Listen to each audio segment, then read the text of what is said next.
Welcome back, guys, to the Andrew Delish podcast, episode number 36. Today, guys, I'm so fucking stoked to have this guest. And before I introduce him, I just want to say I fucking love him. Since the beginning that I've been texting him, he's been very receptive, very nice, very kind. He promised me he was going to be on my podcast. He came. He didn't beat around the bush. It didn't take him 2-3 weeks. He was quick to reply. So thank you very much, man. And so for the introduction, standing to my right at 6'2", 184 pounds, his record 8-2, 6 wins by TKO, by KO, or by submission. Julien Leblanc. Hey, brother, how are you? Thanks for being here, man. I really appreciate it. You know my brother. Shout out Luca. Yeah, shout out Luca. So, Luca, I asked Luca, you know what? Give me the 2 best MMA fighters in Gatineau. Because Luca, you know, he trains jiu-jitsu. I mostly go to the gym. I played soccer a lot, but I never trained MMA. I'm not an MMA guy, but I watch MMA a lot. Nice. I told him, give me the 2 best. He said, you know what, Andre? 2 of them. By technique, by skill, and by personality. He said Julien Leblanc, and he said Zach Powell. Yeah, for sure. So I said, I went on your Instagram. I saw you. I'm like, I want this guy. I texted you. You were quick. So thanks for being here, man. Thanks to you, bro. I appreciate it. And, Perfect. It's great. It's great to to have some exposure. I've been seeing a lot of clips of your podcast and when you do it with your brother, and I think it's great. And I'm happy to be here, man. Thank you. Thank you, man. You're supporting me a lot, helping me a lot. I appreciate it. We support each other, you know. So that's I like that. Respect. That's good. Okay, so I just want to start off. Let's start off easy. Yeah. And good. What was your childhood like? Honestly, I was really lucky, man. Like I was born with very good parents. My parents split up when I was 2, but they always kept a very good relationship. And my mom always had a good relationship with my dad's wife. Same for my dad with my mom's husband. So I was really lucky with this. You know, my parents have good jobs. They got me into a good school. I was at Nouvelle Frontière, so private school, you know, private high school. When I was growing up, they gave me good values too. So yeah, I was lucky to be born in a very good family, but at the same time, I was lucky to be raised with those values because today, this is what I'm trying to teach to my son, and I live my life like this. So I think the fact that I grew up in this environment helped me a lot today where I'm at with my sport, with all my sponsors, with everything I have. This helped me a lot for sure. Of course. So you grew up in Gatineau? Yeah. Born and raised here? Born and raised here, yeah. You went to Nouvelle Frontière? Yeah, exactly. For people who are not from Gatineau, Nouvelle Frontière, it's private high school? It's private high school, yeah. Really? Okay, I didn't know that. So if I could ask, did you have, let's say, an aggressive childhood? Not at all, man. Really? Honestly, it's funny because like every people that knew me from back then, they were like, we never would have expect you to be an MMA fighter, especially professional and, being good at it. So it was really a surprise for a lot of people. What I can say though is I got, not in high school. In high school, I was really calm. But in Cégep? No, before this, how you call it? Primaire. Elementary school. Yeah. I got into a couple of fights, but we're kids, you know what I mean? So it's different. But I got into a couple of fights when I was younger, and I liked it. I was not like afraid of it. And same thing. I started MMA when I was 16. I was in grade 4 in high school, and like I said, I was a goaltender in hockey. So I started hockey at like I think 7-8 years old, and I was like a goaltender. Most Canadians. Yeah, and then I went on and switched for MMA at like 16, 17. But that being said, I was not a fighter. But the first time I went to the gym, I did the sparring. The sparring was when you put the gloves and the helmet and you fight. And I got beat up, but man, I loved it. I was getting hit and I was laughing. So I think that was a good sign that I was in the right sport, you know what I mean? So not an aggressive childhood at all, but I was never scared to of confrontation. Exactly. Another thing, if I can say also, when I was growing up, I was doing a trapeze. I don't know if you know trapeze. What it is, but it's like in a circus, like it's like it's super high in the sky with like someone goes with a bar and you do like a flip, you get catched by someone else. It's like a gymnast. Yeah, gymnastics a little bit. Yeah, a little exactly. bit. So I was doing this when I was young. We were doing like shows and everything, like from maybe like 11 years old to like 16 years old. I was doing this because we were doing our summer's vacation in Mont Tremblant, and there was a trapeze in Mont Tremblant, and like I was just being there all day long. I was not getting paid because I was too young, but I was like helping them, and in exchange I could do it for free. So for like 4 summers I was doing this. But where I want to go with this is that like every Thursday I think there was a little show. They were doing a little show for like people, like, you know, there's a lot of tourists in the summer in Mont Tremblant. So every Thursday they were doing a show, and I was like, and this is what I liked the most when it was showtime, because I was like doing all the flips and getting catch. So ever since I was young, I was always the kind of guy that liked to be in the spotlight. You know what I mean? Same thing when you're a goaltender in hockey. You know, like if you go like you do a good game, you're like the star. But let's say you let the three very not good goal get in, then it's like it's all your fault. It's all your fault. So it's like even though hockey is like a team sport, when you're the goaltender, I feel like you're more a little bit alone. You know what I mean? So I don't know. I always liked it to be in the spotlight, and sometimes it's good, sometimes it's bad. But you know, when you fight, there's no one that can help you. So I know in hockey, because I'm not a big hockey fan. I never really watched hockey. My cousin, he plays in the OHL. Okay, nice. Yeah, for Sudbury Wolves. Nice. So just because of that, I started maybe a little bit watching it, understanding it a little bit. But everyone tells me that the goalkeeper is like the main guy in a hockey team. Well, for sure, like especially like these days, I feel like the caliber is so high, the players are so quick. I feel like, yes, the goaltender, like he's a key player, because if he's not good, like you see it in the playoffs, like when they don't have they can have the best offense and defense and the best players, but when the goaltender is not super good, well, it's rare that the team will win the cup, you know. So for sure it's important, but I think that also a guy that can score or defend or create plays. Exactly. But at the end of the day, if you have a very good goaltender and you score one goal and doesn't let any goals in, you win. So you win. For sure it's a key player, for sure. Of course.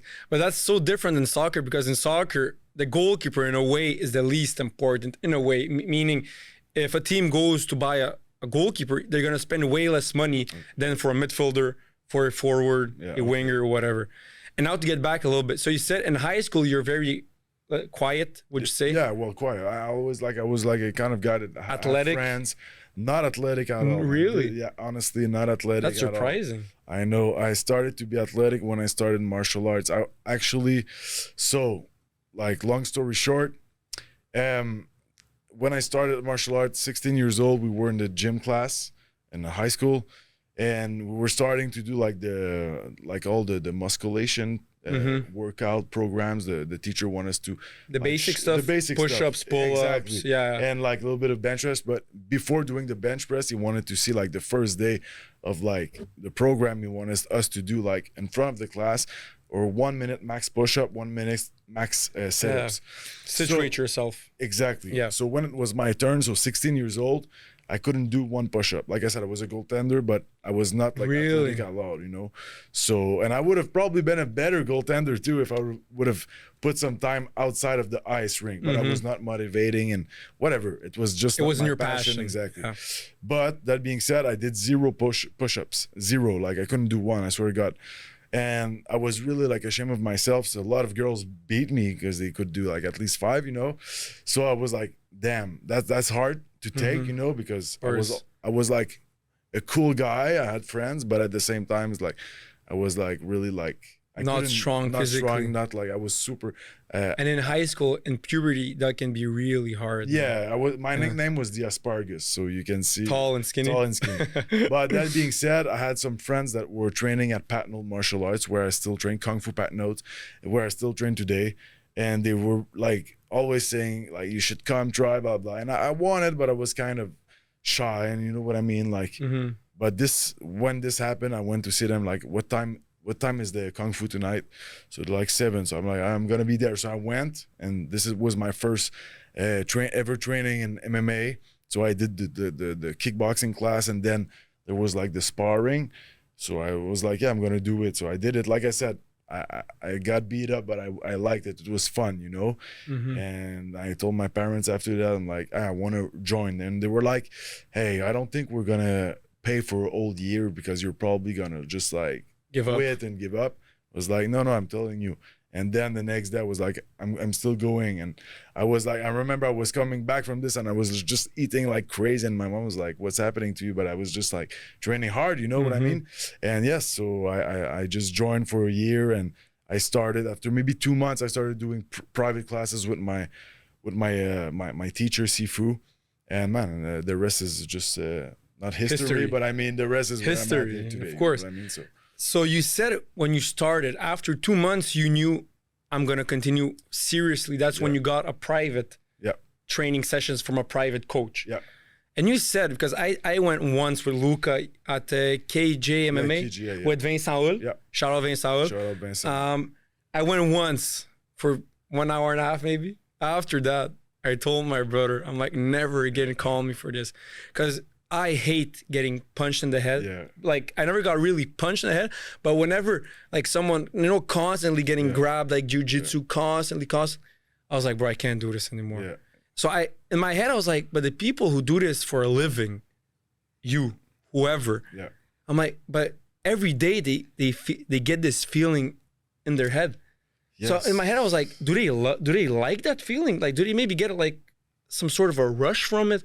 Some sort of a adrenaline kick? I don't know, because I fucking hated that feeling. Yeah. So I was just wondering, because you said that when you got beat up your first time, but you were smiling and you liked it. Yeah. Meaning, when you get punched in the head, I don't. Yeah, well, for sure. Like, so it always depends. I mean, so how can I explain? Let's say it's my job. So every day I'm going to fight. You know what I mean? Every day I go to the gym, we fight. We don't get hit in the head every day, but we grapple and everything. So for me to go and fight again, it's not like that stressful anymore, because I've been doing it for the past 16 years, mostly every week. You know what I mean? So it's really less stressful. It's just like a part of my life right now. But for sure, if I go to, like, let's say I still spar with my coach. My coach is a beast, and he's going to be 50 years old in a couple of years, but he still sparred with us, and he's a beast. Crazy. He's a killer. Yeah. So I get this feeling when I spar with him or with my other coach, Martin Patnaud is a owner? brother-in-law. Well, so there's Patrick Martial, Sifu Pat, who's the owner of Gatineau, and Martin Patnaud, he's in Castleman, but he owns a Patnaud school in Montreal and in Castleman, but they're all the same family. They're all the Patnauds, you know. So it's all them that build up all the schools and everything. So they're the top guys, you know what I mean? Of course. All the Patnaud family are the tops. So that being said, when I go with them, I know they can kick my ass, and they still do. And so yes, to this day, I swear to God, really, yeah. And I would put my money on them against a lot of guys that I know, even guys that are in the UFC. And I don't say this because they're my coach, man. These guys are next level. They've been doing this since they're 5 years old. They don't drink. They don't even take coffee. Like, those guys live differently than. It's martial arts and only for them. There's nothing else, and it's always been that thing since they're young. This is how they've been not born, but raised, and it's never gonna change. So that being said, yes, those guys are really like a part of a lot of humans, but I still get the feeling when I go with them and when I go to Florida, because I train a lot in Florida since the past 4 years. And in Florida, it's the top of the food chain. It's a lot of UFC fighters for MMA. Yeah, so really? It's called Kill Cliff FC. Yeah, it's one of the biggest gym in the world. There were some UFC champions that come from this gym. There's some guys that are close to be fighting for the UFC titles. There were some Bellator fighters who, if you don't know what Bellator is, it's another big promotion that competes with the UFC. For sure, it's not as big as the UFC, but you can make some good money when you fight for Bellator. There's some ONE FC guys. ONE FC is like the biggest promotion in Asia, all Asia, for MMA. Oh, okay. Yeah, it's all of Asia. Huh? It's bigger than UFC in Asia. For sure, UFC will always be the worldwide, bigger promotion, and it's like the NHL, but ONE FC is like the KHL, if I can say. Bellator, you know what I mean? If you think about hockey, if you think about soccer, it's like English Premier League and then League number 2 of the England, League number 3. You can still make good money even though it's not, you're not the making number 1 300 league. million for a year like Mbappe, or it's probably more than this. But anyway, that being said, soccer players make a lot of money. Yeah, I should have they do. A soccer player. You should have played soccer. A lot of money because it's world. Exactly. It's like everyone watches soccer, football, however you call it. We call it soccer. Yeah. But they my fans, please don't kill me. You know I love football. I say football, but it's soccer in Canada. It's so popular that that's where the money comes from because they generate so much money, and the players in a way are helping generate that money because without those players, we wouldn't be watching Messi, whoever. So your coaches, you said they live differently, meaning that they think they eat, sleep, and train. That's it. Is it a little bit like the Khabib mentality? 100%. It's in the old school. Exactly, it's the old school mentality. You know, they've been building their school since they're young. Like those guys, it's always been about martial arts. There was no party. There was no girls to the bar. No, it was always focused on building the Patnode schools, building the Patnode history, building the Patnode heritage, and they're always going to be like living that way, you know, that way of life. And I think it's amazing because there's not a lot of people that live that way today, and that's why I think it makes us such a good team, and it makes them such good coaches. Because even when Sifo goes to the UFC to coach Marc-André Barriot, like if you listen to RDS, now it's TVA Sport, but whatever, if you listen to the TV commentators, like when they hear him coach and wherever he goes to coach, when it's in a smaller promotion like where I fight, everyone is like, wow, this guy is really like an amazing coach. Like he knows fighting, you know what I mean? Like he knows it's not about necessarily like strategy. He just knows, like he sees something and this guy's like, you're gonna beat him, do this, you're gonna beat him. And if you listen and you do it, it's gonna happen. So they're very, very good. I'm lucky to have them, honestly. One thing I was always fascinated when it comes to MMA, because I'm a big sports guy, soccer especially, is soccer in a way, the soccer players, they don't have the same way of life that fighters can have. They don't all have it. McGregor, I'm pretty sure he doesn't have the lifestyle of Khabib. You see him doing cocaine and whatever. But generally speaking, I feel like no other athletes of sports have the same mentality that MMA fighters can have. Like you said, the two guys, they were obsessed. You know, you can use the word obsessed to describe their passion for the sport of MMA, right?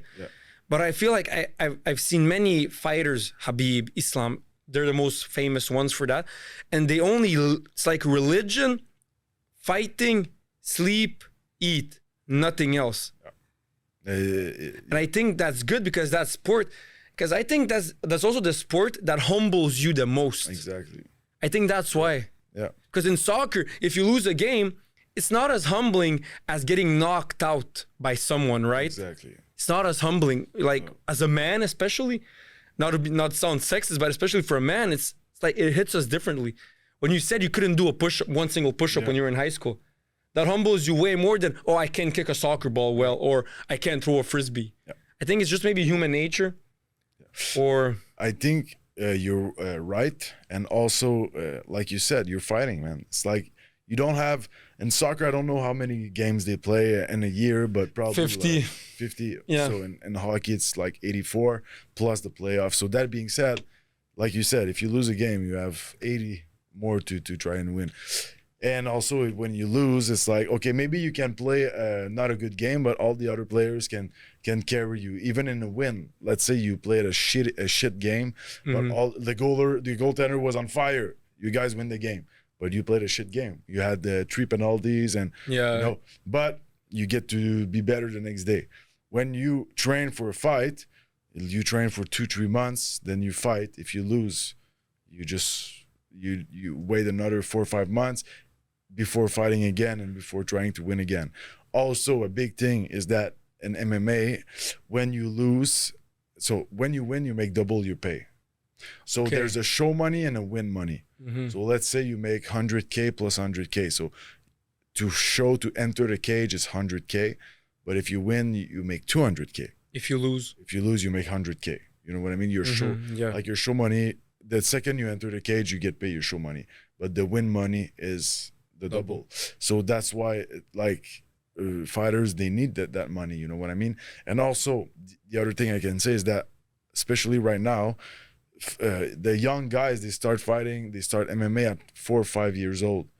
So That's like young. there's some young killers that are coming up. Yeah. If you're not living the way those guys are living, and those guys are always evolving, the sport is always evolving. If you are not, well, you're gonna just your place gonna get taken pretty easily, and this Pretty sport is quickly. easy to take to get your place taken. So you must always be on point, because if not, someone else will take your place. Yeah.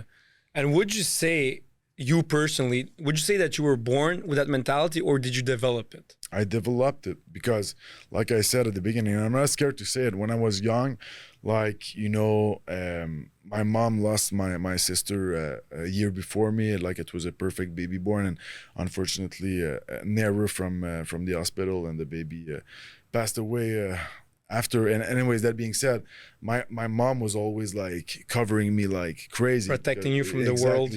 And always like she let's say when I was young, she didn't let me really hit the wall, or you know what I mean, like always like What being there childs for me. do generally. Yeah.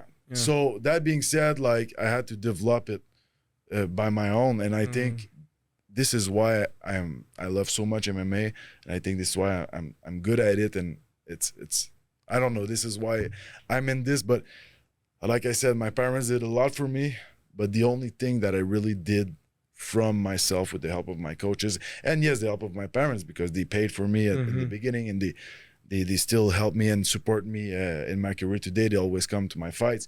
But what I want to say is that this is me doing it. You know what I mean? I do it all by myself.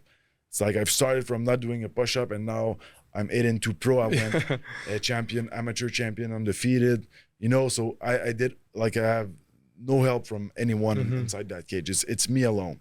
So it shows that my hard work comes from me, and for sure I have the help of my coaches, and all my team, and I'm really grateful for it. But I mean, at the end of the day, if I don't do it, they can't do it for me, and they won't do it for me.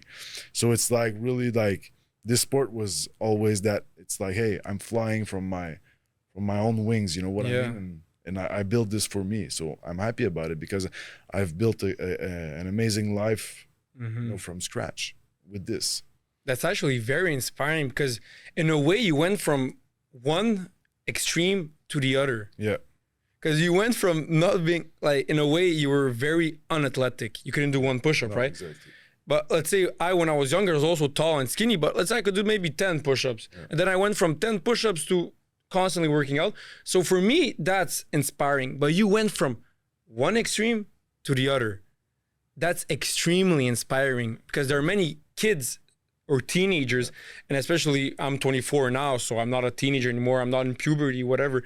But I know when you're in puberty, you're like lost in a way. You care a lot what other people think in high school, especially what girls think, way more than what guys think. So, and the fact that your gym teacher said, let's do the push-ups in front of everyone, and then maybe that in a way that maybe like humble you so much that it put, like, every time you went to the gym, when you started working out, that was like the fuel behind it.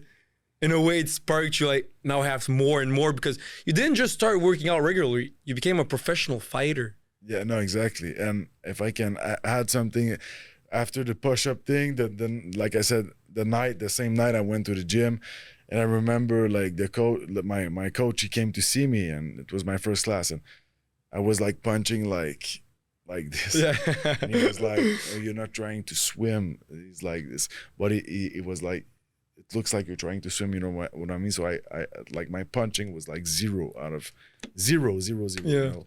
So yes, it's nice to see that right now I'm here. And he told me a couple of years later that at the first time I told him I want to do an amateur fight, he was in his head, he didn't told me this, but in his head he was like, I would never let this guy go in a cage. He would get killed.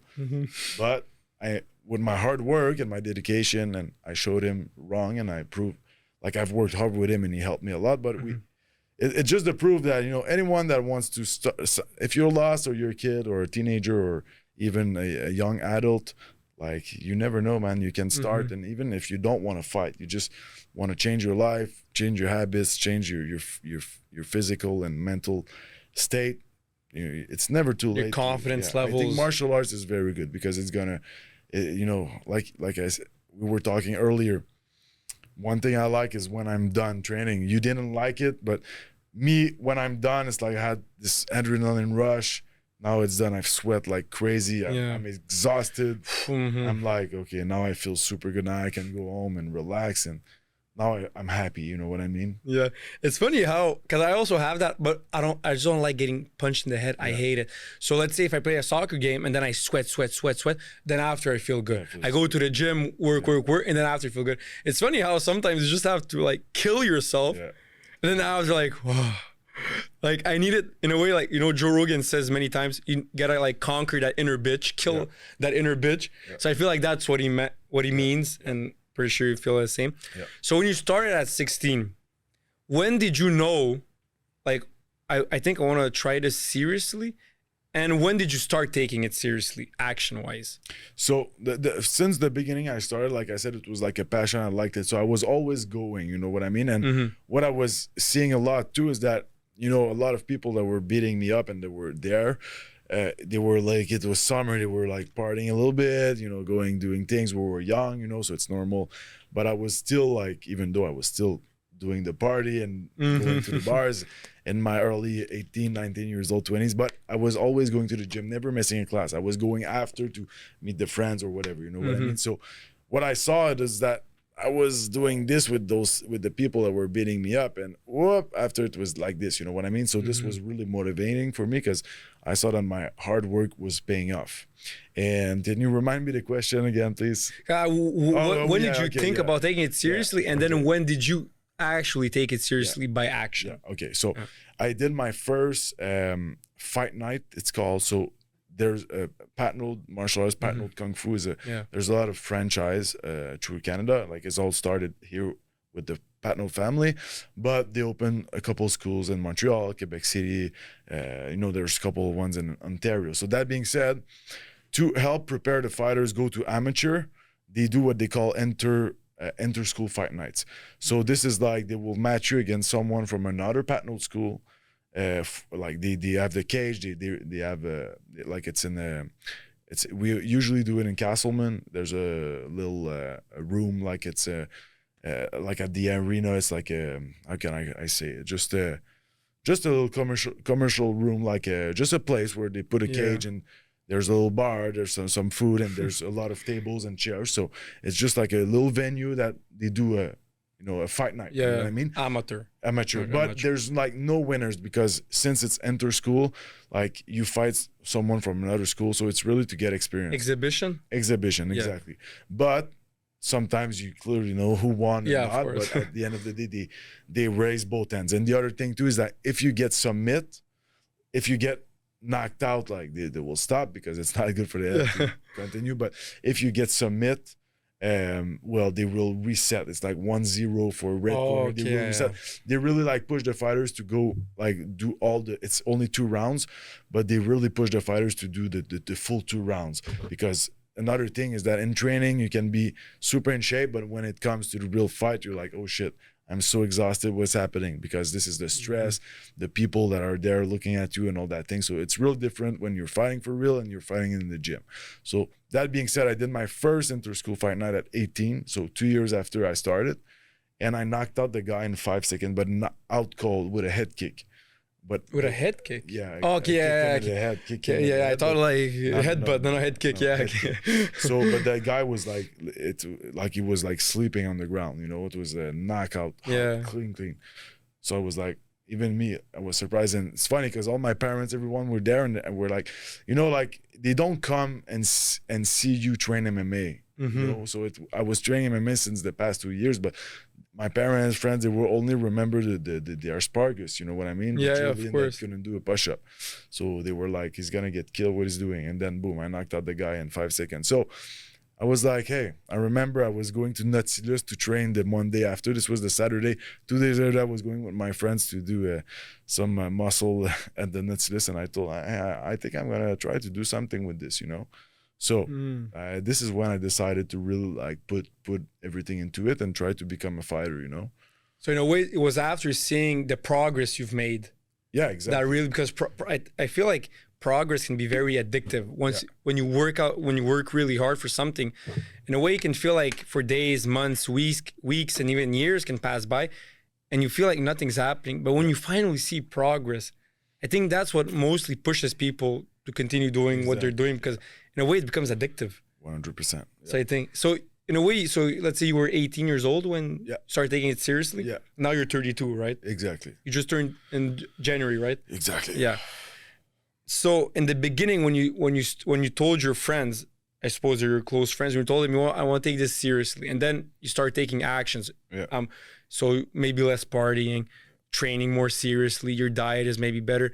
Did you have maybe a lot of haters? Because they know you as Julien, the guy who can't do a push-up.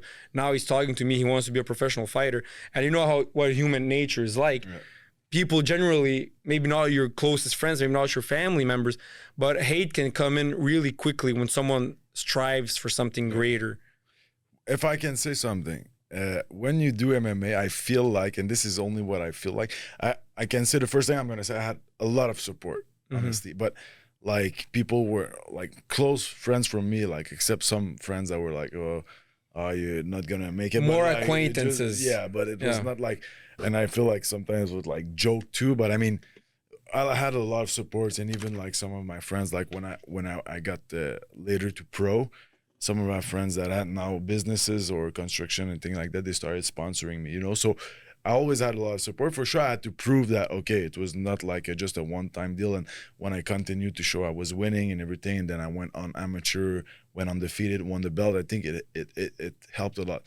But since this day, I probably have a lot of hate. But I just feel that when you're a fighter, and this is only what I feel like people are less tempted to tell it to your face, and they will maybe speak behind your back a little bit. Because they don't want to get punched in the face. But I would not do it. But you know what I mean? It's like, I've heard a lot of people say, oh, this guy said this, blah, blah. And I'm like, okay, well, why does he not say it to my face? You know what I mean? But at the end of the day, I don't care, because it's not, I like it. If he wants to say something about me, it's okay. Come to the gym and try to do better than me, you know, like, and see for yourself how hard it is. But at the end of the day, I had a lot of support, and I feel like the hate is more behind your back, or when you lose, or, you know, from people you don't really know on social media, because people, you know, they will mostly go behind your back. It's not correct, but I mean, it just proves that they're scared. It's more human nature in a way. Yeah, exactly, and it proves that they don't want to beef with you, you know. Yeah, well, especially, I mean, there's a difference between someone's an MMA fighter and you don't want beef with him. Of course you don't want beef with him. You know, there's a lot of jokes on social media is, oh, you're getting beef with a guy. If you see, like, you know, you have cauliflower ear. If you see someone with that cauliflower ear, stay away from him, because he's going to fucking knock your lights out. Very nice people, though. MMA people, they're the nicest, most humble people I know. Yeah. But you guys are literally killers. But, like... Yeah. You know, you guys can control yourself. Yeah, 100%. Thank God. Like I said earlier, I fight it every day. So me, when I drive my car, if someone wants to pass me and blah blah, I just let him go. Like I will not fight, except if you do something to my son or my girlfriend. Of course, I'll knock you out. Of course. But if not, like I will never. And I was always this kind of guy, also in the bars and everything when we were younger, that was trying to separate. And my friends, unfortunately, sometimes when I was going out with them, they were like more cocky, because they would think I would protect them. But once you became more they were like, skill developed and everything, like, they were not saying it, but in their head, probably with a couple of drinks, they were like, oh, Julian's there, I'm gonna have some beef and he's gonna defend me. But no, I was always the guy that was separating, de-escalate. Like, I didn't like the. It's not worth it, man. That's it. It's never was. Of course, not in, like you said, in bars. I'm a bartender right now, and I've been working nightclubs since I was 17, so for like 7 years. And I know, even though you can be George St. Pierre, but in a bar, people come with knives. Yeah, guns. And you can be GSP, you can be John Jones. Yeah. If someone comes with a gun, I don't give a fuck if you're John Jones. Exactly. A gun is way faster or way stronger than you could ever be. Yeah, so in bars, guys, like, I was there for 7 years. Thank God I never got in a situation or a fight, whatever, because I know if someone says something, first of all, I'm a bartender, bouncer, can you come in? Exactly. That's not my job. I'm not risking anything. No, you should not. Because I've seen many crazy things. Yeah. That's why I tell everyone, like in a bar fight, it's better to just say, you know what, you won, it's okay. Yeah, 100%. Then get in a fight, because you could lose, like maybe something very seriously can happen to you injury wise. Yeah. And then, like you said, so in your opinion, would you say when you get hate and criticism, but you're doing well, should you respond in a cocky way or be humble? I think you should just keep on winning. That's it. Because the haters will always be there. If you win, if you lose, you know, like if you win, they'll say the other guy was not good. If you lose, they'll say you're not good. So I think that the best thing to do is to keep on winning, to keep on climbing the ranks, keep on making money, keep on living your life, doing your things. And man, if you're happy and you do your thing, like at the end of the day, you don't care about the haters. But I feel like in MMA, it's like the sport where there's the most haters. But like especially like on social media, but it's like keyboard warriors. 99% of them would never come into the gym. Never. You know what I mean? Yeah. So, but I think that you really need to like remember that we're in a crazy time in the timeline of the life, because with all the social media, yes, there's some good things, there's some fucked up things, and there's some fucked up peoples, unfortunately. Yeah. So you need to stay, like to try to stay away, even though it's hard of all this. Focus on the task, focus on yourself. And like I said, the best way to shut their mouth is when you win. Let your success speak for you. Because after that, like, it's like, man, what do you want to say? Yeah. I win, you know what I mean? So even though you say I'm not good or my opponent's not good, whatever, like, I still won, you know? So I think this is the best thing. Yeah. Because I feel like many people, especially like Cristiano Ronaldo, you probably know him, soccer player. Yeah. He's accomplished a lot, but he still has that, like he always has to say something when people bring him down. Messi, in a way, you probably know Messi. Yeah, I know it. Messi, he's the most humble guy, because people can tell him, oh, you lost a final, blah, blah, blah, you're not the greatest of all time, but he never says anything. And so I feel like Messi, in a way, or people like that have success and people still hate on them when they lose or they have failure, because everyone has failure no matter who you are. But he stays silent and he just continues on working towards his goals.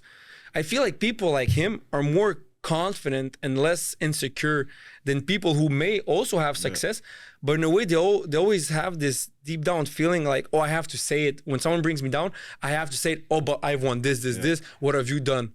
True. So I feel like visually, I also feel like he's more confident as a human being. I think you're right. And I think that like Messi knows, he just knows what he has, you know. He doesn't need to remind no one, and he doesn't need to remind himself. Maybe Cristiano needs to remind himself too sometimes, I don't know, but I feel like you're right. Like you don't need to go out there and say blah blah blah blah blah. It's like John Jones in MMA, like he's the greatest of all time, but at the same time he's all have the steroids and hit and run and shit like this, and he's also hasn't been fighting since the last like 5-6 years. And it's like someone says, oh, this guy could beat you, or he kind of remind like everything that he accomplished, and yes he did, and yes he's the greatest of all time, but at the end of the day he still's not fight right now, you know what I mean? But it's just like, yeah, I think you're right. So like you said, you grew up with very loving parents that instilled very good morals inside of you. Yeah. And you said when you were in primary school or elementary school in English, you got in a couple of fights. Yeah. So would you say maybe, even though in high school maybe you weren't athletic, but did you always have the morals of standing up for yourself, of doing what's right? Yeah. That's why maybe, because you said your parents, you know, when you're a child, parents are really important for you, especially their father figure if you're a boy. Yeah. So I feel like maybe that also pushed you a lot and motivated you a lot. Yeah, for sure. 100%. Yeah. And also, what would you say is the thing that motivates you the most right now as a 32-year-old Julien Leblanc, professional fighter with 8 wins? It's my son, for sure. You know, to create a great life for my son, to show him that it's possible also to, you know, to live your life and to have success without being in like just like what you're supposed to do, like, you know. I went to university. I did my bachelor in criminology. Oh, really? You know, like, but at the end of the day, I could have easily went on and have a great job at the government and or whatever, but it was just not for me and not my passion. So I want to just show my son that it's possible to live the life that you want, and yeah, this is what I want to show him that it's possible to achieve your dreams also. And even though if I don't end up being world champion or making millions with it, my goal is to create opportunities with my sport. I've been doing this for the past 16 years. I have so much experience in this. Right now I'm lucky that I can live from it. And I have amazing sponsors. I make good money with it. Even though I'm not in the UFC yet, I'm really lucky. But I think also, like you said, yeah, exactly. But I also created this for myself, and the person I am created. I all created this for myself. So I want to show my son this, and my girlfriend is also a big motivation. She's an amazing mother, and she works hard. She's an entrepreneur. She has her couple businesses. So yeah, I think that her lifestyle and everything. I just want to show that, and I just want to create also a good life for my son, and show him that everything is possible when you believe and when you work hard. You know what I mean? Of course. So now for more the training part. Yeah. So do you train MMA, and do you lift weights right now? Yeah, I lift weights. I lift weights. I have my personal coach at Gym Max. I actually have two trainers that I train with. So I train with David Fouché in Gym Max. I also have another friend of mine that I used to train with back in the days, and now it's been 2 training camps that I do with him. And Shane Miller is an amazing strength coach and mobility coach, and yeah, so we work 2 to 3 times a week together, and with David Fouché too. And no, it's it's a big part of me. Like when I was younger, I was lifting weights, and then like in my mid-20s, I started to be like to put a little bit too much time on the cardio part. So it's like every time I was going, even though I was going to the Gym Max, I was really focusing on doing some cardio, running, elliptic, and I feel like I was maybe a little bit more skinny, less strong and everything. And since I had my surgery to the wrist in 2021, so since 2022, because it was long to heal up from it, I really started back to do like a strength training and muscle training, you know what I mean? And since then, I really saw a big difference in my MMA, because when you think about it, I already do a lot of cardio with all my MMA trainings, you know what I mean? So I feel like, strength training is important, and this was something that was missing out. So I'm happy that, the past 2 years, I really put some good time in it, and now it's really like I'm addicted to it again. You know what I mean? Just going there, lifting weights, and it's like me. I'm also addicted to sweating. I like to, like I said, sweat to a feel lot. like I gave my all. So what I do now, because back then I was like doing my cardio to sweat. So now I do my weights and I go in the sauna after. Oh, you do sauna. Yeah, so at Gym Max. Yeah. And so let's say in a training camp during it's 2-3 months, right? Yeah. So what would your schedule look like on your hardest week from Monday to Sunday? How many times would you work out MMA or go to the gym, whatever? So I'll give you a week here, a week in Florida, because I always try to do like half here, half Florida. Well, I always spend a little bit more time here, but like I said, I always go between 2 and 4 weeks to Florida to prepare. So a week here, I'll have a lot of private trainings with my coaches, because I have less training. I have very good training partners, but unfortunately, I don't have a lot of training partners from my size and my experience. So a week here would be, I would go to Montreal at least 1 time to spar. So 1 time in the week. I would go to Castleman 2 times, because one of my coach, Martin Patnaud, lives in Castleman. The one that has the gym in Montreal lives in Castleman. He also has a gym at his place. So I would go train with him 2 times a week. I would do a private with my coach, Sifu Pat, here 1 time.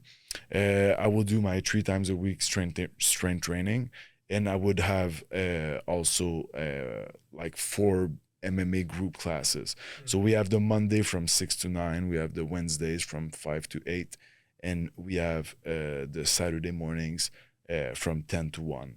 So I have 3 days of 3 hours of intense MMA, and the rest is mostly me doing my schedule with my strength training, with my coaches, and with my private classes that I do with my coaches. And like I said, I go one day in the week. I will go to spar in Montreal. So you do work out 6 days a week? 6 days a week. I always take one day off, or the Sunday Sunday. Yeah, normally? my girlfriend is a yoga teacher, so I usually do the Sunday mornings. She teaches a hot yoga at La Sportec, so I usually do this with her. Yeah. I never did yoga, but my brother did yoga once, and he told me it's actually very hard. It's really hard, especially hot yoga, but it feels good after though. Yeah. Yeah, it's really hard. It's not easy at all. But like I said, once a week, I just feel like it's good for the body. Yeah. So I like to do it the Sundays. Yeah. On the other end, when I'm in Florida, this is a little bit more different. It's really like a schedule that it's like a rigid NHL more team, like a professional team. So it's like everyone needs to go to these times, and like you cannot miss. So the Monday through every day, Monday to Saturday from 10 to 12 in the morning, and then you have another workout from 5 to 7, except the Saturday.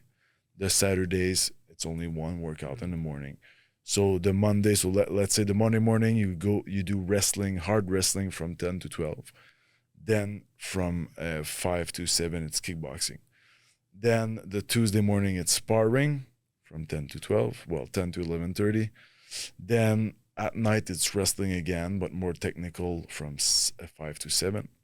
The Wednesday morning, it's wrestling again, and this is a live round, so a lot of rounds, an hour and a half of hard rounds with a big warm-up and a cool-down, so 10 to 12 there. Then the Wednesdays afternoon, we have strength and conditioning from I think it's 1 to 2. So it's like wrestling, and then you go straight to conditioning. But then you're done. At like 2:30, you're like done. Then you go rest. The Thursday, you spar again from 10 to 12. Then you have jiu-jitsu at night from 5 to 7. Then the Friday mornings, you have jiu-jitsu from 10 to 12. Strength and conditioning again from 1 to 2. And Saturday mornings, it's running outside of the gym, and just some punching bag work and cardio. Just like Saturdays are more easy, usually an hour and a half is done, and then all Saturday afternoon and Sunday you rest because you need it. Well, so you work out 11 times in 6 days. It's crazy. Yeah, that's when you're in Florida at the Kill Cliff MMA. Yeah. So, and what does your diet look like? Man, honestly, like I eat clean, but I mean I try to eat a lot. Because especially when I'm in Florida, a lot? I need to eat a lot. Yeah, because I lose so much calories training, so much water. I can imagine, man. I have to eat like 5 big meals a day. And I usually get, there's someone that does meal prep company there. Mostly know get him them. well, so I buy meals from him. It's big portions, and because it's, like when I'm in Florida, it's training. With the heat, huh? With the heat, like we usually lose 5 pounds per training, like of water, so you take it back. But I mean, you need to be on point with your rehydration and your food, because if not, you're gonna come back 10 pounds less from your trip there. It's not good. You know what I mean? It's not the best, And so I suppose you don't do intermittent fasting.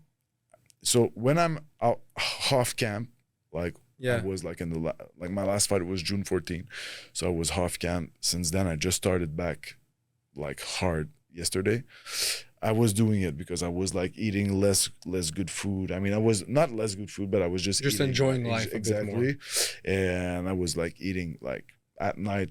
Usually, I was eating more at night, so I was like fasting in the morning until like 1 or 2. Like today, I didn't eat yet. Yeah, same here. I always do intermittent fasting, and are you more of a night eater than a morning? Yeah, same here. Because so I can easily skip breakfast. Me too. Easily. Normally I do until 3. So right now technically I could eat because it's 3:05. So I could eat, and then like I'll stop until 8, 9. Like I try to do that, but sometimes I'll do 24 hours. That's good. I always do intermittent fasting because I like how it keeps like my mind clearer and sharper in a way. That's what I like very much. So what's your walking weight? Right now, I'm a little fat, but I'm 206 right now. 206. So my walking weight when I'm like at 6'2". At 6'2", I'm 206, but my real walking weight, like when I'm in camp and everything, is 200 pounds. Okay, 200 pounds, and then I cut to 185. Yeah, 185, yeah. So it's not a big cut, but I mean... 15 pounds. It's 15 pounds, but I feel good at that weight. and I Feel feel strong, I feel yeah. fast, I feel energized. So I'm happy. You know, at the end of the day, there's a lot of people, because I'm not super muscular, and they were like, oh, you know, you should really go to 170. And I did it once and I lost by decision, but it's no excuse on the weight cut, but I didn't like it at all. And I didn't like to be that skinny, and I had no energy, and all camp I had no energy also. I had to cut my calories so much.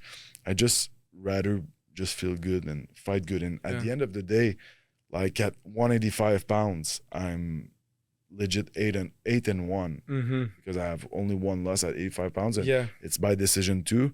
But I mean, like, I'm 8-1 at 85, so why would I go at? Of course, you know what I mean. So, and also 170 for 6'2" is very low. Like, my neck would be that big. But, you know. And also, right now I'm 180. So I feel like even if I was to go 170, that would be very skinny for me. 100%. And also, just please help me with one thing. Tell the cameras that I'm also 6'2". You're also 6'2", yeah. I was standing next to him. He's tall. He's tall. Yeah. That was more for elite. I'm just joking. So so you walk around at 200, you would say, and then you cut to 185. Exactly, yeah. And okay, it's 15. It's easy because you do you hydrate yourself. So you will drink like 8 liters of water for a couple days. Then you'll go down to 6, 4, and then you'll cut water.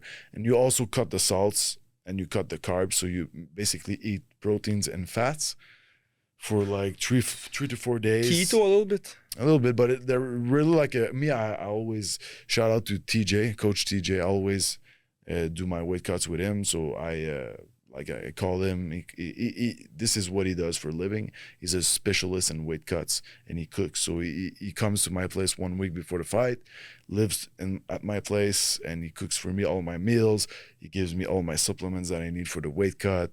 He does everything for my rehydration. So you overhydrate, and then you dehydrate. So you go in the sauna or the hot, like a really hot bath, and man, you just like sweat it out.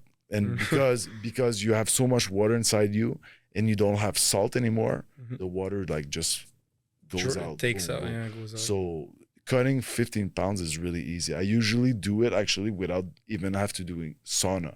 Just with the overhydration, you wake up every morning lighter.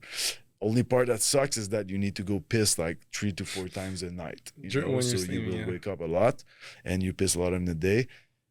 And drinking 8 liters is a lot of drinking. You need to start in the morning and you finish at night, because if you skip like an hour or two, you're going to have to drink until 1 a.m. because it's a lot. It's 16 bottles like these. Exactly. It's a lot. It looks like nothing when you say it, but trust me, it's a lot. And would you say that you're a religious person? Because I know you're Quebecois, right? Yeah. And normally Quebecois are Catholics. Would you say that you're religious and grew up religious? Yeah, we grew up not like we were not going to the church every Sunday or nothing like that, but sometimes we were going at Easter or Christmas. But I wouldn't say like I'm a big religious guy that I pray every night, but I will pray like to my people, that are dead, and I think my angels that I have, and I believe in like higher power. I don't know what it is, but I believe that there's a higher power, and like people that are past maybe like can guide us or be a little bit of our special stars or something like that. So yes, I will always try to speak to people to get help or get guidance, motivation, and that's it. But yes, I'm religious in a way, but I wouldn't say that I go to the church every Sunday. It wouldn't be true, Yeah. Okay, so now for the UFC sport MMA. Yeah. Your top 10 fighters of all time. Okay, top 10. So let's say top 5. Let's say top 5. Okay, top 5. So let's say first one would be John Jones. Even though like everyone says John Jones, huh? He's the best, man. He's that dominant, huh? He's that dominant. So John Jones. Second, I would say I'll put GSP because I've trained with him, and I know him a little bit like from TriStar.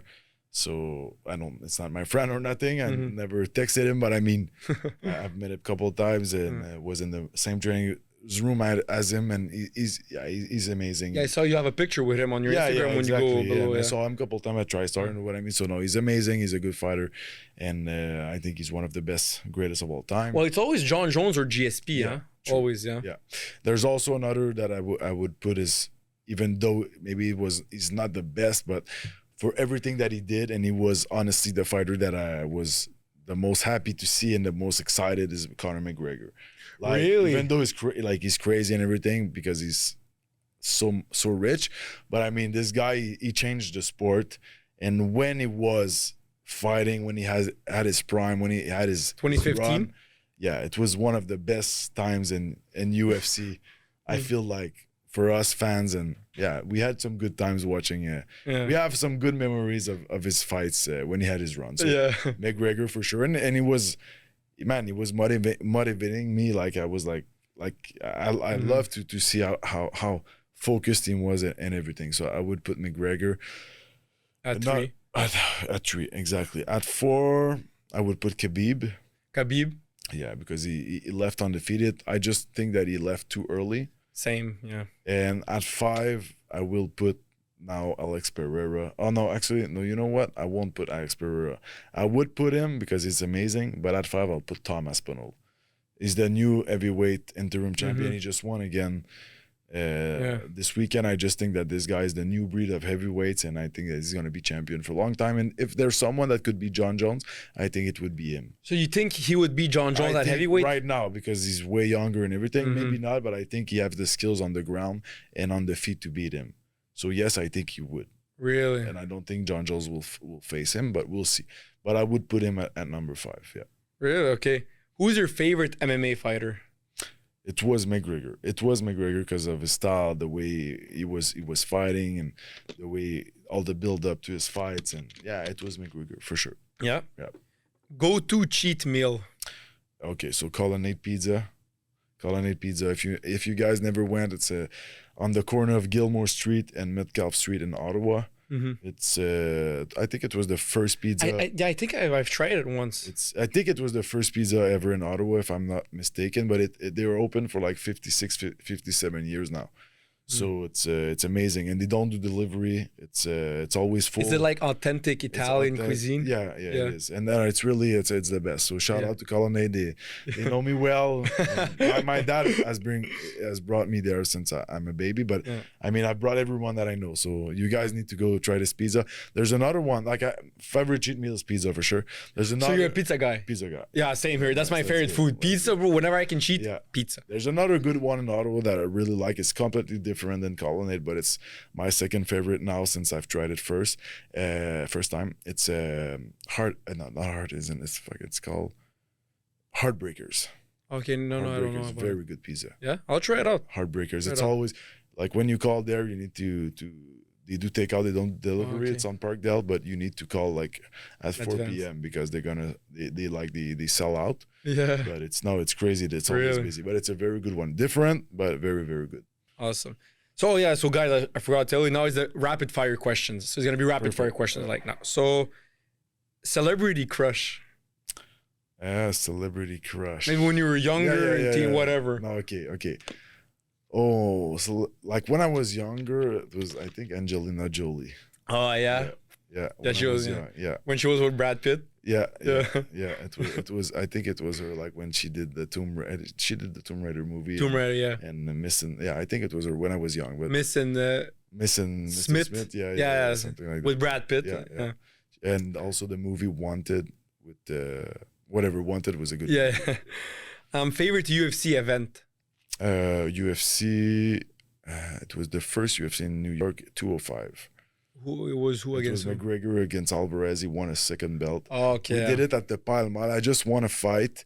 Pile Mile is still shout out to the Pile Mile. He works at Pile Mile. Our producer, Matt Perry. Nice. Okay, but shout out to Chin and Chappie. They sponsor me. They've been sponsoring me since a while now, and so I just won a fight in October. Then it was like the first weekend of November.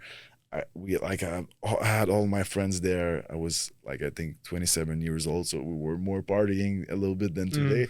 And no, we had a very good time. The guys at Belmar rented the UFC, and we had such a good time. So that was for sure my favorite event. 205. Favorite martial art to train? Jeet-Kune-Do.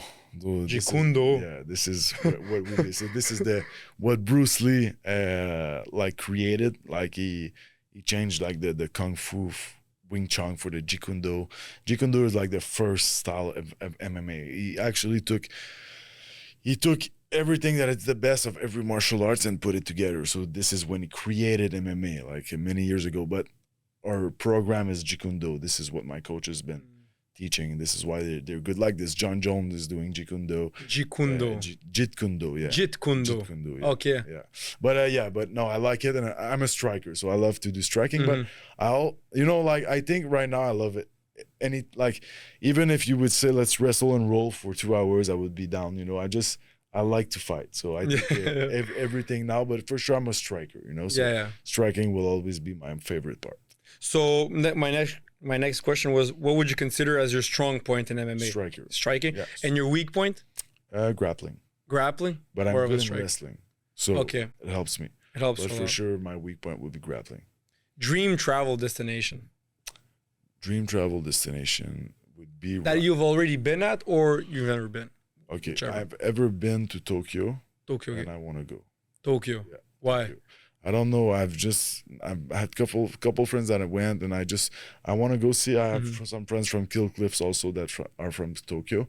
So shout out Saito, shout out Yusaku. So yeah, those guys are from Tokyo, and I've lived with them a little bit this winter when I went to Florida to train.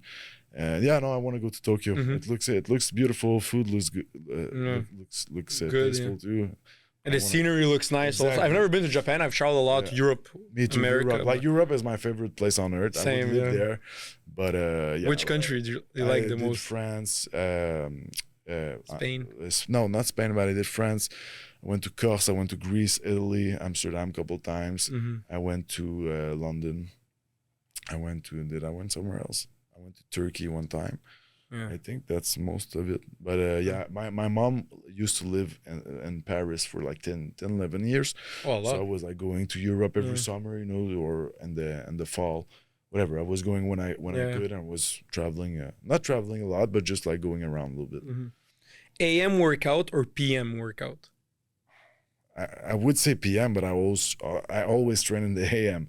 Even here, so I'll say AM. But I'll say both because we do both. So Which one do you prefer? For sure, I prefer like a little bit. If it's for sparring and all, I prefer later because like in Florida, you get up, you like wake up and you go get hit. So this is a little bit harder, especially with the sun. With the sun, but especially when you're all wrecked up from last days of training, and you gotta wake up and go get beat up. So for sure, I'd say PM. Yeah, cardio or lifting weights? Cardio, but cardio not running, but like pads, punching bag or wrestling. MMA cardio, I'd say. Okay, and now word association. So I say a name, you say a word that you would associate him with. Conor McGregor. Party. John Jones. Party. Yeah. Oh, okay. Makes John sense. Jones, GOAT, greatest of all time. GOAT. Yeah. GSP. Humble. Very humble. Yeah. Very humble. Khabib. Khabib, amazing coach and fighter. Islam Makhachev. One of the best. Justin Trudeau. You don't have to say. I'm not gonna say nothing. Perfect. Sean O'Malley. Sean O'Malley is cool. Good at ping pong. I played against him. At ping pong? Yeah. Oh, you know Sean O'Malley? Just a little bit. Like we met in Vegas, but I played ping pong one time at the UFC Performance Institute. But he's a nice guy. Now this is the last one. I think you'll like it. Dave Leduc. My brother. Brother? Yeah. And if you can a killer. I'll say a killer. He's from Gatineau, right? Yeah. We're good friends. And what he does. Letway. Yeah. Is that illegal in most countries? Yeah, it would be illegal here. So it's mostly legal in countries like Cambodia, but I think in Angleterre and England, I think they. Oh, it's illegal. Yes, in some towns they put it legal. There's a lot of bare knuckle boxing in England too. So for sure, a lot. Yeah, for sure, it's illegal in a part of the world. But I think what he did for this sport, it's like it was a sport that nobody knew, and he really. Put it up, So I think it was very good for the sport. And Dave has always been a good business guy. No matter what he touches, he can Turns make into good- gold. Yeah, exactly. He's very good. So no, I always knew that no matter what he would do, he would be good at it. So I'm happy for him. It's So good. now, Julian, you're 9-2. Podcast is done. That's Thanks good. for being on, Thanks, my brother. man. Thanks to you, brother. Thank you. It's Appreciate always it. a pleasure, man. That's good. Always a pleasure. Thanks, guys, for listening. Thanks, I'll be guys. here for the next episode. I'll probably have him on again. He has to run off, but I still have a lot of questions and topics I want to ask him. So be there for part 2. Peace.